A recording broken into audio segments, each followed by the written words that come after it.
बिस्मिल्लाहिर्रहमानिर्रहीम। अस्सलाम वालेकुम बच्चों, हम कर रहे हैं first year mathematics chapter number 10 exercise number 10.2। आज इस एक्सरसाइज का है फोर्थ एंड लास्ट लेक्चर।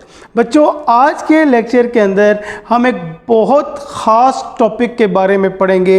ये हमारी फ्यूचर लाइफ के अंदर हम जब मैथमेटिक्स के अंदर ट्रिग्नोमेट्री के बारे में पढ़ेंगे, ये टॉपिक बार बार यूज़ होगा। क्या है ये टॉपिक? स्टार्ट करते हैं बच्चों। जब भी किसी ट्रिग्नोमेट्रिक फंक्शन के एंगल के अंदर π/2 आ जाए, π/2 के ऊपर कोई भी फंक्शन हमेशा चेंज हो जाता है। और जब भी किसी एंगल के अंदर π आ जाए, π पे होती है नो चेंज।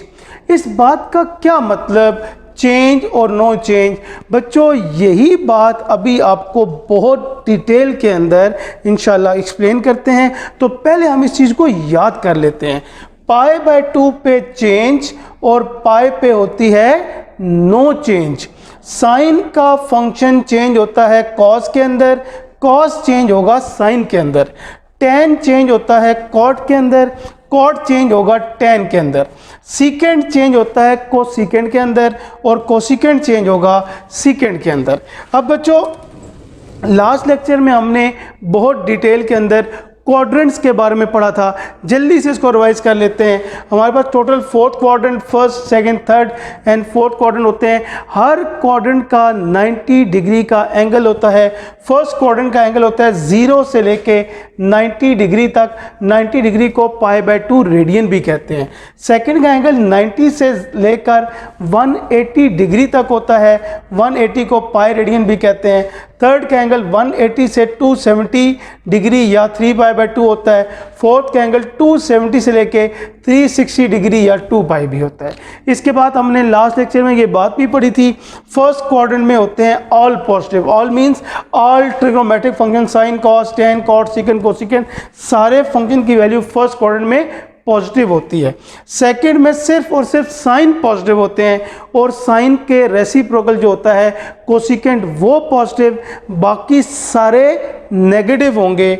थर्ड क्वाड्रेंट में टेन पॉजिटिव होता है और टेन का रेसिप्रोकल कॉट पॉजिटिव होगा, बाकी सारे नेगेटिव होंगे। फोर्थ में कॉस और उसका रेसिप्रोकल सीकेंट पॉजिटिव होगा, बाकी सारे नेगेटिव होंगे। अब बच्चों, हम स्टार्ट करेंगे ये चेंज नो चेंज के बारे में। एग्जाम्पल्स की मदद से इसको एक्सप्लेन करते हैं, तो सुनिएगा। हमारे पास फर्स्ट एग्जांपल है साइन π/2 माइनस थीटा। हमने इसका आंसर लिखना है। तो अभी हमने पढ़ा, जब भी किसी ट्रिग्नोमेट्रिक फंक्शन के एंगल में आ जाए π/2, तो बच्चों π/2 पे हमेशा क्या होती है, चेंज।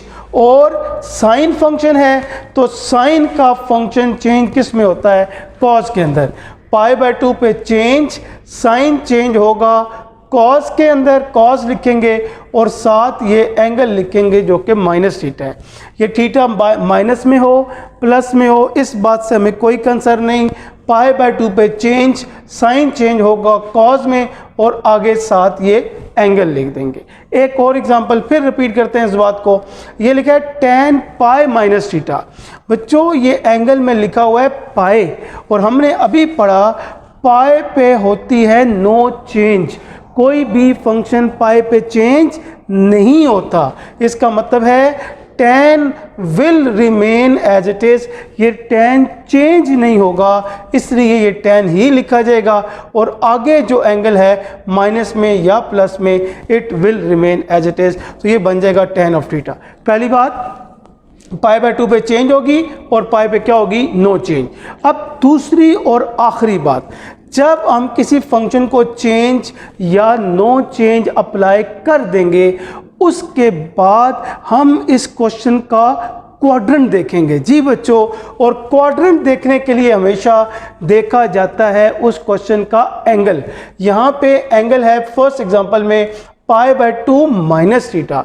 हम ये देखते हैं π/2 माइनस थीटा किस क्वाड्रेंट में आता है। तो देखिएगा, π/2 कहते हैं 90 को और π/2 में से कोई चीज़ माइनस करेंगे तो 90 से कम हो के वो क्या आ जाएगा, फर्स्ट क्वाड्रेंट, और फर्स्ट में क्या होते हैं, ऑल पॉजिटिव, इसलिए क्योंकि इस पाई बाय 2 माइनस थीटा का है फर्स्ट क्वाड्रेंट, फर्स्ट में तो सारे फंक्शन पॉजिटिव हैं, इसलिए इस साइन की वैल्यू आएगी पॉजिटिव, तो साथ हम इसके लगाएंगे प्लस का साइन।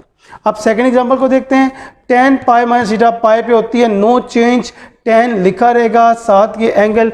अब हम देखते हैं इसका quadrant, pi minus theta quadrant के लिए एंगल को देखा जाता है पाई माइनस थीटा। हम देखते हैं पाई माइनस थीटा किस क्वाड्रेंट में आता है।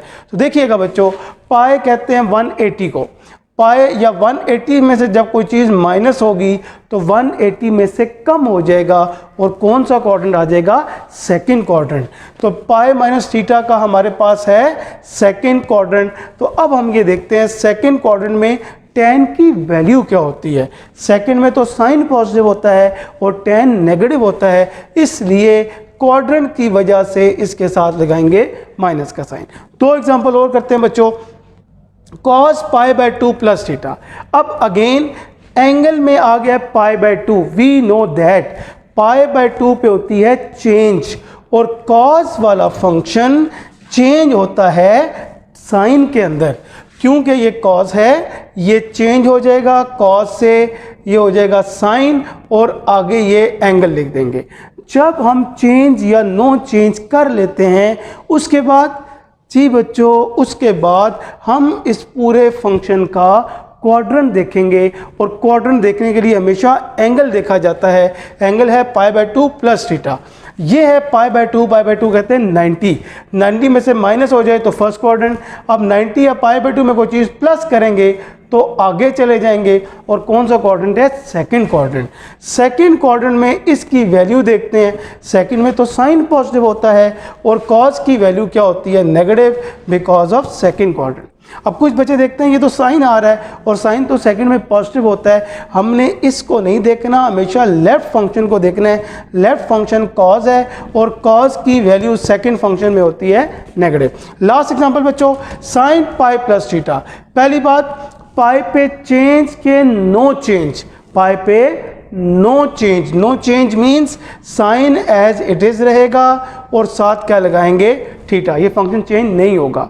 लास्ट बात, वो क्या बात, अब हम इस क्वेश्चन का, इस फंक्शन का एंगल देखेंगे, एंगल इसका क्वाड्रेंट देखेंगे। क्वाड्रेंट के लिए एंगल है पाई प्लस थीटा, पाई कहते हैं 180 को, 180 में कोई चीज़ माइनस करें तो कम होके सेकंड क्वाड्रेंट, 180 या पाई में प्लस करें तो आगे आके कौन सा हो जाएगा, थर्ड क्वाड्रेंट। तो पाई प्लस थीटा का होता है थर्ड क्वाड्रेंट। अब हम देखना चाहते हैं थर्ड क्वाड्रेंट में left side which is sine की वैल्यू क्या होगी।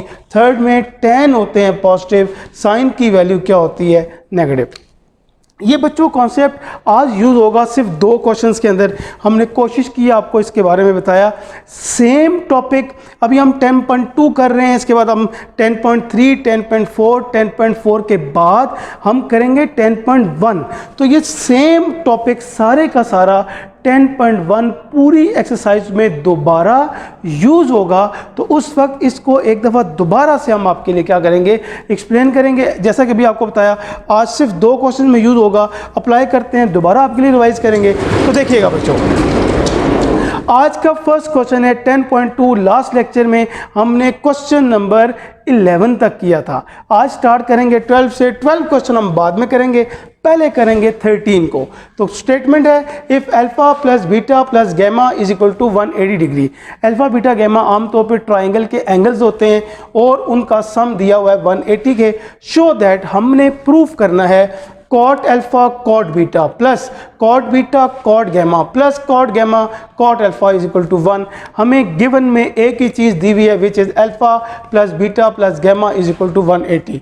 ये बात आपने याद रखनी है बच्चों, आगे भी ऐसे क्वेश्चन आएंगे। जब भी alpha plus beta plus gamma 180 आएगा, सबसे पहला काम करेंगे हम third angle which is gamma, इसको इक्वल के इधर राइट साइड पे शिफ्ट कर देंगे। गैमा प्लस में है, इसको इधर लेके आएंगे तो क्या हो जाएगा, माइनस। पहला स्टेप तो अगले भी क्वेश्चंस में एज इट इज चलेगा। Alpha beta gamma equal to 180 plus gamma को इधर लाएंगे, माइनस हो गया। उसके बाद बच्चों हम इस क्वेश्चन के दोनों तरफ tan फंक्शन ले लेंगे, इधर भी लिखेंगे tan, ये बन जाएगा tan अल्फा प्लस बीटा, और राइट साइड पे भी लिखेंगे tan बन जाएगा 180 माइनस गामा। हमने दोनों तरफ tan क्यों लिया? तो सुनिएगा बच्चों, हमने जो क्वेश्चन में प्रूफ करना है, प्रूफ में फंक्शन आ रहा है cot, तो अब हमें असल में कॉट के फार्मूले हमने याद नहीं किए, तो हम ये देखेंगे इस कॉट के करीब तरीन नियरेस्ट कौन सा फंक्शन है। तो बच्चों कॉट का रेसिप्रोकल होता है tan, तो इसलिए हम करेंगे tan को लेंगे। ये देखिए हम जानते हैं tan होता है 1/cot, तो cot के नियरेस्ट फंक्शन उसका रेसिप्रोकल विच इज tan, तो इसलिए हमने दोनों तरफ क्या ले लिया, tan को लिया। पहले देखिएगा अल्फा बीटा गामा 180 था, गामा जाके माइनस किया, दोनों तरफ हमने tan को अप्लाई किया, और ये अगर आप बात देखें ये लिखा है 180 डिग्री, और हम ये बात जानते हैं 180 डिग्री होता है पाई के equal minus gamma as it is. Left side पे लिखा हुआ है tan अल्फा प्लस बीटा। हम लास्ट लेक्चर में बहुत डिटेल से tan के फार्मूलाज याद कर चुके हैं। tan अल्फा प्लस बीटा का फार्मूला होता है tan of alpha plus tan of beta divided by 1 minus tan alpha into tan beta is equal करेंगे। अब बच्चों राइट साइड पे आपने देखना होगा tan, अभी हमने ये पढ़ा tan के एंगल में आ रहा है पाई। जी बच्चों, जब भी एंगल में पाई आ जाए तो पाई पे होती है नो चेंज, पाई पे कोई भी फंक्शन चेंज नहीं होता, इसलिए ये tan लिखा रहेगा, और इस tan के साथ इसका एंगल जो कि गामा है वो एंगल लिख देंगे। हमने देखा पाई पे होती है no change, tan will remain as it is, और साथ ये एंगल लिख देंगे। चेंज या नो चेंज करने के बाद हम लास्ट काम करते थे, इस क्वेश्चन का क्वाड्रेंट देखते थे। तो बच्चों पाई माइनस गामा, अभी आपको बताया था पाई में से जब कोई चीज़ ये होता है पाई 180 में से माइनस करेंगे, सेकंड क्वाड्रेंट, सेकंड में साइन पॉजिटिव होता है, बाकी सारे नेगेटिव होंगे, तो ये पाई माइनस गामा होता है सेकंड क्वाड्रेंट, और सेकंड में tan की वैल्यू होती है नेगेटिव। होपफुली बच्चों आपको ये समझ में आ गया होगा। अब बच्चों क्योंकि हमने आंसर लाना है कॉट के अंदर, तो अभी आपको बात बताइए जो tan होता है ये कॉट का रेसिप्रोकल होता है, tan होता है 1/cot थीटा के इक्वल। तो अब हम क्या करेंगे, इस क्वेश्चन के अंदर जहाँ जहाँ tan लिखा है वहाँ 1/cot लिखेंगे। हम जानते हैं tan होता है 1/cot अल्फा, tan बीटा होगा 1/cot बीटा, डिनोमिनेटर में tan की जगह 1/cot, tan बीटा की जगह 1/cot बीटा, राइट साइड पे minus as it is tan gamma की तरह माइनस 1/cot गामा। tan को हमने 1/cot क्यों कर रहे हैं, आंसर भी कॉट पे लाना है इसलिए कर रहे हैं। अब बच्चों ऊपर ये कॉट अल्फा कॉट बीटा आएगा एलसीएम, ये कॉट बीटा जाके 1 से मल्टीप्लाई हो जाएगा, ये कॉट अल्फा इधर आके मल्टीप्लाई होगा एलसीएम लेने के बाद, नीचे कॉट अल्फा कॉट बीटा आएगा एलसीएम, ये cot alpha cot beta cross जाके 1 के साथ मल्टीप्लाई हो जाएगा, 1 × 1 remain as it is. Cot alpha cot beta second and fourth term same है, एलसीएम है, कैंसिल हो जाएंगी, हमारे पास बच जाएगा cot beta plus cot alpha divide by cot alpha cot beta -1, right side as it is. अब बच्चों हम करेंगे क्रॉस मल्टीप्लाई, ये वैल्यू जाके ऊपर इधर मल्टीप्लाई हो जाएगी, ये आके इधर मल्टीप्लाई हो जाएगी। तो देखते हैं बच्चों कॉट बीटा कॉट अल्फा के साथ क्रॉस में क्या मल्टीप्लाई होगा, कॉट गामा, ये लिखा है हमारे पास -1, -1 के साथ कॉट अल्फा कॉट बीटा -1 जाके क्रॉस क्या होगा, मल्टीप्लाई। अब बच्चों सिंपल मल्टीप्लाई करते हैं, पहले कॉट बीटा को कॉट गामा से करेंगे, cot beta into cot gamma. अब कॉट अल्फा को करेंगे cot alpha into cot gamma. अब बच्चों पहले -1 इसके साथ मल्टीप्लाई होगा, -1 into cot alpha cot beta as it is आएगा, अगेन माइनस क्या हो जाएगा, प्लस, तो ये हो जाएगा +1। लास्ट स्टेप में ये वैल्यू लिखी हुई है माइनस में, इसको इधर ले आए, minus cot alpha cot beta जब इधर आएगा तो plus cot alpha cot beta, ये हमारे पास क्या बच जाएगा 1। अब इसी को तरतीब में लिख दें, पहले कॉट अल्फा कॉट बीटा, उसके बाद कॉट बीटा कॉट गामा, उसके बाद cot gamma cot alpha is equal to 1, यही हमने प्रूव करना था। सिमिलरली नेक्स्ट क्वेश्चन भी इसी पैटर्न पे होगा। पहले हमने 13 किया, अब हम कर रहे हैं 12 को। सेम क्वेश्चन है, if alpha beta gamma are angles of triangle A B C show that cot alpha by 2 plus cot beta by 2 plus cot gamma by 2 is equal to cot alpha by 2 into cot beta by 2 into cot gamma by 2। बच्चों statement को अगर आप देखें तो दिया गया है alpha beta gamma are angles of triangle. ये बात हम जानते हैं, जो भी तीन एंगल्स अल्फा बीटा गैमा एक ट्रायंगल को रिप्रेजेंट करते हैं, उन एंगल्स का सम होता है 180 के इक्वल। अल्फा बीटा गैमा का सम होगा 180 डिग्री के इक्वल। लास्ट क्वेश्चन में ये बात हम पढ़ चुके हैं। थर्ड एंगल को हम राइट साइड पे लेके आएंगे, प्लस गैमा इधर आएगा तो माइनस हो जाएगा। अब यहाँ पे एक ज़रूरी बात, अगर आप लास्ट क्वेश्चन को देखो बच्चों, वहाँ पर सिंपल एंगल्स थे अल्फा बीटा और क्या थे, गैमा। अगर आप इस क्वेश्चन पे देखें तो अल्फा नहीं है बल्कि अल्फा बाई 2 है, अल्फा 2 से डिवाइड हो रहा है। बीटा बाई 2 गैमा बाई 2 सारे एंगल्स 2 से डिवाइड हो रहे हैं, इसलिए हम यहाँ पे लिखेंगे डिवाइडिंग बाई 2। अल्फा को 2 से डिवाइड करेंगे, बीटा को 2 से डिवाइड करेंगे, 180 को 2 से डिवाइड करेंगे, सारे एंगल्स को 180 से सारे एंगल्स को 2 से डिवाइड करेंगे। अब बच्चों ये बात हम जानते हैं 180 होता है पाई के इक्वल, तो 180 ओवर 2 क्या हो जाएगा, पाई बाई 2। लास्ट क्वेश्चन की तरह दोनों तरफ हम लेते हैं tan। जब भी आंसर कॉट में लाना होगा हम दोनों तरफ tan अप्लाई करेंगे, इधर भी tan लेंगे इधर भी tan लेंगे। ये हमने दोनों तरफ tan को अप्लाई कर दिया। अब बच्चों अगर आपको फार्मूला आता हो तो tan अल्फा प्लस बीटा हम याद कर चुके हैं लास्ट लेक्चर्स के अंदर। tan अल्फा प्लस बीटा होता है tan of alpha which is first angle plus tan of beta which is second angle, divide by नीचे लिखते हैं 1, इसका ऑपोजिट साइन माइनस, इन दोनों को मल्टीप्लाई करते हैं tan अल्फा tan बीटा। अब बच्चों अगर आप इसको कंसंट्रेट करो तो ये आ गया tan pi by 2 minus gamma by 2, tan के एंगल में आ गया पाई बाई 2। अभी हमने पढ़ा पाई बाई 2 पे होती है चेंज, तो बच्चों tan का फंक्शन चेंज होता है कॉट के अंदर। अभी ये बात हमने पढ़ी थी,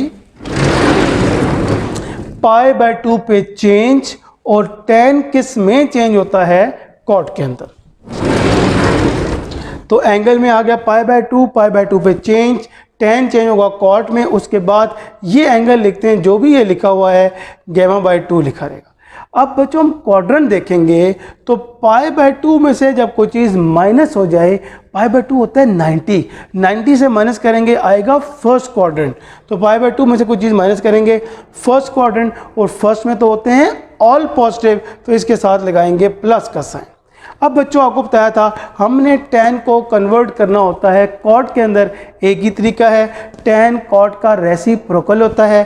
tan अल्फा ओवर बीटा को 1 ओवर कॉट लिखेंगे, tan बीटा ओवर 2 को 1 ओवर कॉट बीटा बाई 2, नीचे भी tan को 1 ओवर कॉट लिखेंगे, tan को 1 ओवर कॉट लिखेंगे, राइट साइड पे ऑलरेडी कॉट लिखा है, it will remain as it is.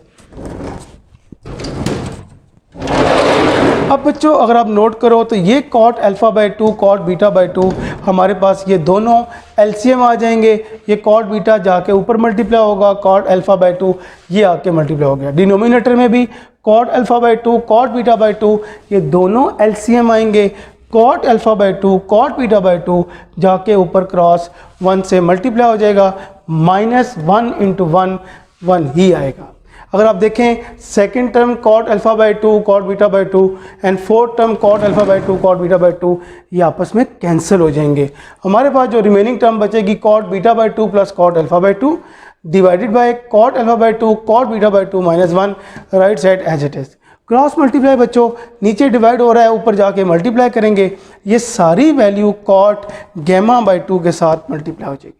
अब इसको हम मल्टीप्लाई करते हैं, पहले ये cot alpha by 2 cot beta by 2 ये एक टर्म है, ये मल्टीप्लाई होगी कॉट गैमा के साथ, cot alpha by 2 cot beta by 2 cot gamma by 2 ये तीन इकट्ठे हो जाएंगे और रह जाएगा माइनस 1। अब माइनस 1 को इसके साथ करेंगे ये हो जाएगा minus cot gamma by 2। Last step में ये जो माइनस कॉट गैमा बाई 2 है इसको इक्वल के इधर लेके आएंगे, माइनस कॉट गैमा बाई 2 जब इधर आएगा प्लस कॉट गैमा बाई 2, बाकी एज इट इज यही हमने प्रूफ करना था।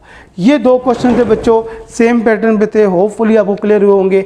चलते हैं इस एक्सरसाइज के लास्ट क्वेश्चन की तरफ। क्वेश्चन है बच्चों हमारे पास question number 14, express the following in the form of r sin theta plus 5। हमें एक क्वेश्चन दिया गया है 12 sin theta plus 5 cos theta. Question की रिक्वायरमेंट ये है, हमने इस वैल्यू को r sin थीटा प्लस 5 की फॉर्म में रिप्रेजेंट कर रहे हैं। और एक ज़रूरी बात, क्वेश्चन में ये बात दी गई है, theta and phi lies in first quadrant. First quadrant means all positive, सारी वैल्यूज पॉजिटिव होंगी। तो अब स्टार्ट करते हैं बच्चों। इन क्वेश्चन का तरीका क्या होगा, हमेशा याद रखिएगा, जो वैल्यू साइन के साथ मल्टीप्लाई होगी, साइन के साथ मल्टीप्लाई हो रहा है 12, जो वैल्यू साइन के साथ मल्टीप्लाई होगी उस वैल्यू को हम पुट करेंगे r cos फाई के इक्वल, और जो वैल्यू cos के साथ मल्टीप्लाई होगी विच इज 5, उसको पुट करेंगे r sin फाई के इक्वल। सुनिएगा, साइन वाली वैल्यू को cos के इक्वल, cos वाली वैल्यू को sin के इक्वल, sin के साथ था 12, तो 12 को करेंगे r cos फाई, cos के साथ था 5, 5 को पुट करेंगे r sin फाई। अब दो काम करेंगे, पुट करने के बाद हम इन दोनों इक्वेशंस को स्क्वायर करेंगे और आपस में ऐड करेंगे। क्यों करेंगे अभी आपको बताते हैं। तो लिखते हैं squaring and adding this 1 and 2, इनका स्क्वायर लें, 12 का स्क्वायर ऐड करें 5 का स्क्वायर, इधर ले इसका स्क्वायर लें r square cos square phi, add करें इसका स्क्वायर लें r square sin square phi. अब बच्चों 12 स्क्वायर होता है 144, 5 स्क्वायर 25। अगर आप देखें ये r स्क्वायर आएगा कॉमन, अंदर बच जाएगा cos square phi plus sin square phi. ये बात हम जानते हैं, cos square plus sin square होता है 1 के इक्वल, तो r स्क्वायर आ गया 169। दोनों तरफ स्क्वायर रूट ले लेंगे, r का स्क्वायर रूट से कट के 169 आ जाएगा, कितना 13 r की वैल्यू आ गई।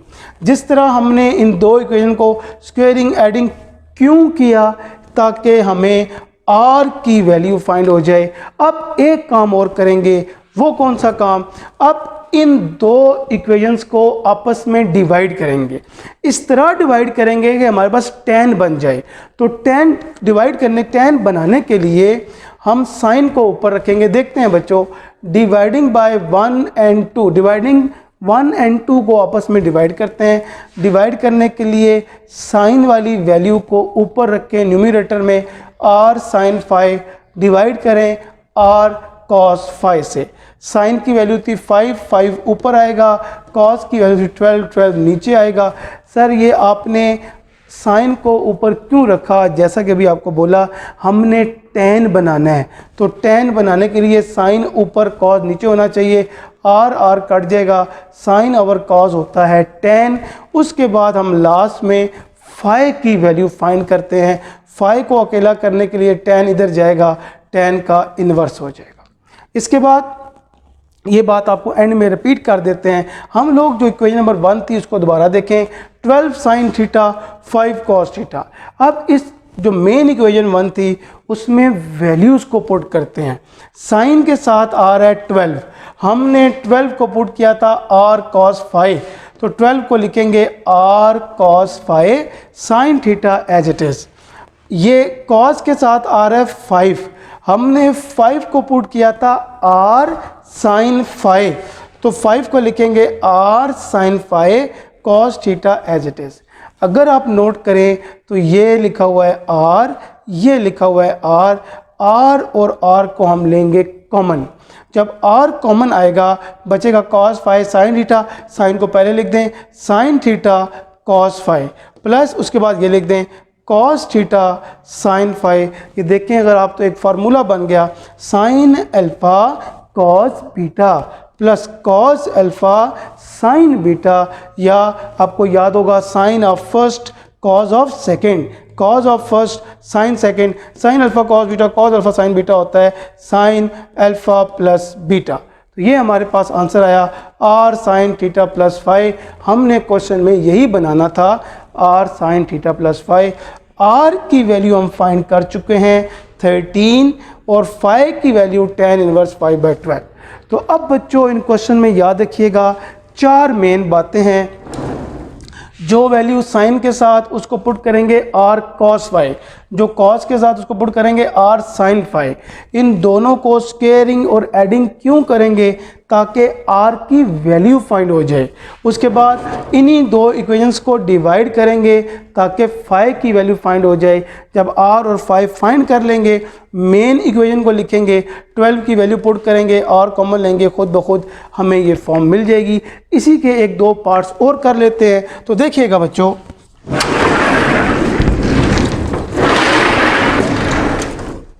क्वेश्चन नंबर 14 का part number 2, 3 sin theta minus 4 cos theta. बच्चों पहली ज़रूरी बात, इन क्वेश्चंस के सेंटर में हमेशा हमने प्लस लिखना है, क्योंकि जो हमारी रिक्वायरमेंट थी क्वेश्चन के अंदर, तो हमने प्रूफ करना था r sin theta plus phi, इसलिए क्वेश्चन के दरमियान में प्लस होना चाहिए। तो कैसे लेके आएंगे? हम इस -4 को लिखेंगे ब्रैकेट में और सेंटर में लगाएंगे प्लस का साइन। अभी आपको बताया जो वैल्यू साइन के साथ उस विच इज 3 उसको पुट करेंगे r cos फाई के इक्वल, जो वैल्यू cos के साथ विच इज -4 उसको पुट करेंगे r sin फाई के इक्वल। अभी आपको बताया था पुट करने के बाद इन दोनों की स्क्वेयरिंग और एडिंग करते हैं। 3 का स्क्वायर प्लस ऐड करेंगे -4 का square, r square cos square phi r square sin square phi. बच्चों 3 का स्क्वायर होगा 9, स्क्वायर माइनस को ख़त्म कर देगा, 4 का स्क्वायर 16, 16 प्लस 9 होगा 25, r स्क्वायर को कॉमन लेंगे, cos स्क्वायर sin स्क्वायर हो जाएगा 1, ये cos स्क्वायर sin स्क्वायर 1 हो जाएगा। हमारे पास r स्क्वायर आ जाएगा 25, स्क्वायर ख़त्म करेंगे, स्क्वायर रूट लेंगे, r की वैल्यू आ जाएगी 5। उसके बाद हमने इन दो इक्वेशंस को लास्ट पार्ट में डिवाइड किया था, डिवाइडिंग 1 एंड 2। डिवाइडिंग की खास बात आपको बताई थी, साइन को रखेंगे ऊपर, r sin फाई ऊपर, r cos फाई को नीचे। r sin फाई की वैल्यू है -4, r cos फाई की वैल्यू है 3, r cancel, sine over cos होगा 10, फाई को अकेला करेंगे, 10 जाके 10 का इन्वर्स फाई की वैल्यू। फ्रॉम 1 हम इक्वेशन 1 को लिखेंगे which is 3 sin plus -4 into cos. अब बच्चों इनकी वैल्यू पुट करेंगे, 3 को हमने पुट किया था r cos फाई, 3 को लिखेंगे r cos phi, sine theta as it is, ये लिखा हुआ है -4 को लिखा था r sin फाई, -4 को लिखेंगे r sin phi, cos theta as it is. अगर आप देखें ये r हमारे पास क्या आएगा कॉमन, हमारे पास बच जाएगा sin theta cos phi, cos theta sin phi. ये फार्मूला होता है sin alpha cos beta plus cos alpha sin beta होता है sin alpha plus beta. r की वैल्यू है 5 और फाई की वैल्यू है tan इनवर्स -4/3। लास्ट पार्ट बच्चों इस क्वेश्चन का देखिएगा,